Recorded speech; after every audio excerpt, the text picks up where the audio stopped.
اهلا وسهلا بكم في فيديو جديد مع منجز. ايه الاخبار يا جماعه؟ النهارده فيديو مميز جدا جدا جدا، استعدوا معانا عشان اللي فيه مميز. استعدوا معايا 3 2 1. واو، ولعتين مش ولاعه واحده، ولاعه رونسون، ولاعه تانية رونسون. والنهارده في الولاعتين دول هنعرف مع بعض مجموعه من المعلومات عن الولاعه الرونسون اللي 12 فولت، وهنعرف ازاي نعرف نشتغل بيها وازاي نعرف ان احنا نستخدمها. تعالوا نبص كده مع بعض. بداية من الشكل الخارجي، احنا عندنا في شكل سادة خالص، وفي الشكل اللي هو المحبب ده زي ما احنا شايفين.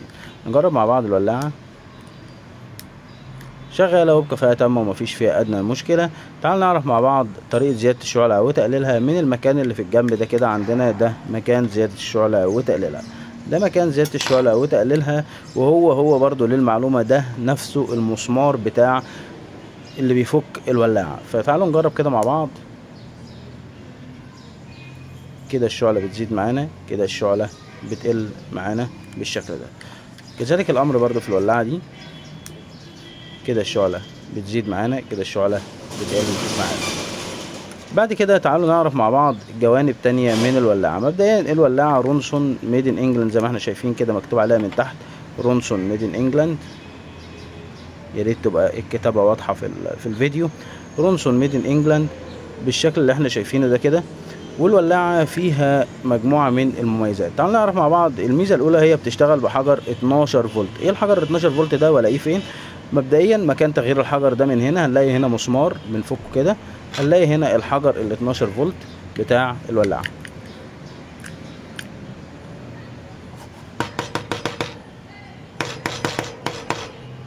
طيب انا مش عارف اغير الحجر، مش عارف اطلعه، هو كده محشور.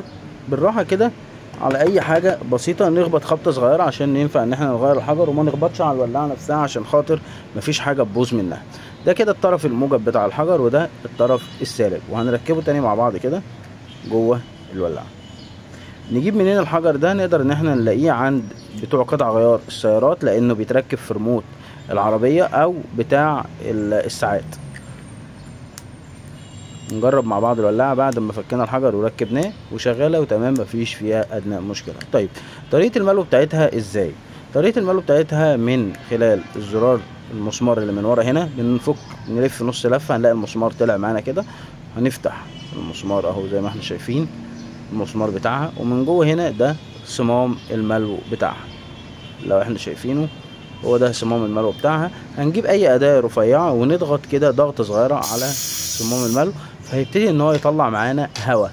طيب بعد ما طلع معانا هواء وفضى مكان للغاز اكتر، هنجيب انبوبة الغاز وبالصمام العادي جدا، انبوبة بوتا اللي هي بتتباع ومعروفة ومشهورة من زمان، انبوبة بوتا تمام. وبالراحة كده نركب الصمام في الانبوبة. نأكد تاني على الموضوع دوت، نركب الصمام كويس في الانبوبة. يعني ممكن اجي احط الانبوبة وانا مش مركب الصمام، هبقى بطلع غاز كده وخلاص. طيب لو انا بقى مركب الصمام بالراحة، اتأكد ان الصمام راكب. بص كده الولاعة ما بتطلعش ولا بتطرطش غاز حواليها. طيب ابتدي ان انا اعمل ايه؟ اطلع هواء مرة تانية بالضغط على الولاعة. طيب امتى اعرف ان الولاعة اتملت؟ لما ما تطلعش هواء وتطلع غاز زي ما حصل معايا دلوقتي كده. لما دوست طلعت غاز سائع مش هواء مش حاسس بيه، لا ده غاز انا حاسس بيه زي قطرات المية كده. خلاص كده الولاعة اتملت. وشفت اهي بطريقة سهلة جدا اعرف ان هي اتملت. بعد كده اركب الغطا بتاعها تاني واقفل نص لفة كده، هلاقي الغطا بتاعها اتقفل بشكل محكم عادي جدا. ده كان بالنسبة للولاعة الأولى اللي احنا شفناها مع بعض. تعالوا نبص برضو مع بعض على الولاعة التانية. برضو هنراجع مع بعض طريقة تغيير الحجر. في هنا جزء كده بنشده ونفك فك كده، هنلاقي هنا الحجر لو حاولنا ان احنا نخرجه هو ثابت مكانه. نخبط على اي حاجة كده بس مش تخبيطة جامدة، انا بخبط على حاجة كرتون اهوت مش حاجة حديد. طيب في حالة ان الحجر ثابت بالشكل دوت ومش عايز يطلع، ممكن ان انا احاول ان انا ادخل اي حاجة رفيعة برضه هيكون الموضوع نفس النتيجة. اعمل ايه؟ ممكن افك معاكم الولاعة بالشكل ده. هطلع الجزء اللي راكب فيها ده اللي هو قلنا هو ده المسمار بتاعها وهو ده المنظم بتاعها.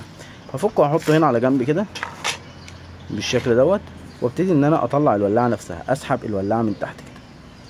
بالراحه خالص، مفيش ادنى مشكله. اسحب الولاعه من تحت كده، ومش لازم ان انا اطلعها كلها، ممكن بس يا دوبك اكتفي بان انا اطلع الحجر اللي انا عايز اطلعه، عشان خاطر مفيش حاجه تتفك من جوه ومفيش حاجه تتعرقل في شغلها. طلع الحجر كده بالشكل دوت اهو، طلعته بره، واعتبر ان انا اشتريت حجر جديد وعايز ان انا اركبه. ارجع تاني الولاعه لمكانها، وركز بقى عشان لازم كل حاجه ترجع لمكانها بشكل طبيعي. المكان ده او الجزء ده يبقى متركب هنا في مكانه بشكل طبيعي، وتحط ايدك عليه عشان ما يتحركش من مكانه اثناء ما الولاعه بتتركب من جوه. لا، ليه من جزء كده من جوه زي شباك كده بيتركب في الولاعه نفسها. طيب الولاعه بتولع وما فيهاش حجر، الولاعه بتفضل محتفظه بتكه واحده من الحجر، عشان حتى بعد ما يفضى ممكن يديلك تكه تانية.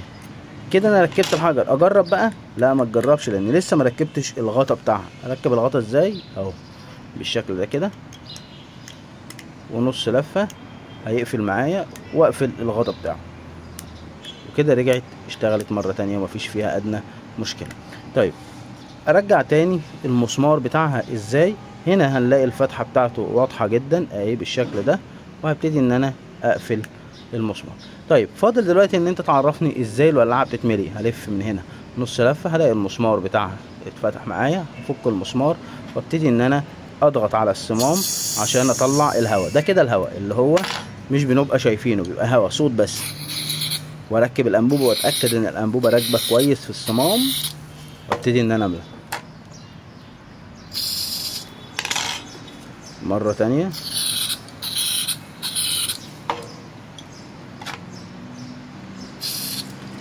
مرة تالتة. طيب هتقول لي هي بتطرطش غاز، ممكن يكون الصمام ده نفسه البلاستيك ده مش مناسب لصمام الولاعة دي. ولو انا قدرت ان انا اوريكم بشكل مقرب اكتر، هتلاقوا ان الصمامين من جوه شكلهم مختلف شوية. يعني انا عايز اوريها لكم بشكل اكثر تفصيلا، بس ربنا ييسر والصورة تلقط معانا. الصمامين واحد منهم غايص وواحد منهم بارز، فالغايص ده بيتركب فيه الغايص اللي هو بتاع الولاعة دي، بيتركب فيه الانبوبة ومش بيطرطش حواليه. اما الصمام ده بارز سنة فبيطرطش حواليه شوية، ولكن بيتملي برضو بشكل جيد جدا، مفيش فيه ادنى مشكلة. المهم ان انا اركز ان انا اركب الصمام بتاع الانبوبة في الصمام بتاع الغاز. تمام كده. نقفل تاني مع بعض. طريقة القفل في الاتنين واحدة، مجرد ما تحط الغطا تلف نص لف كده، خلاص الولاعة اتقفلت معايا بشكل تمام، مفيش فيه ادنى مشكلة. ونجرب مع بعض الولاعة شغالة وبكفاءة تامة، شغالة وبكفاءة تامة. لو انا كانت الولاعة عندي عالية بالشكل ده وهي على اوطى جزء منها، اعمل ايه؟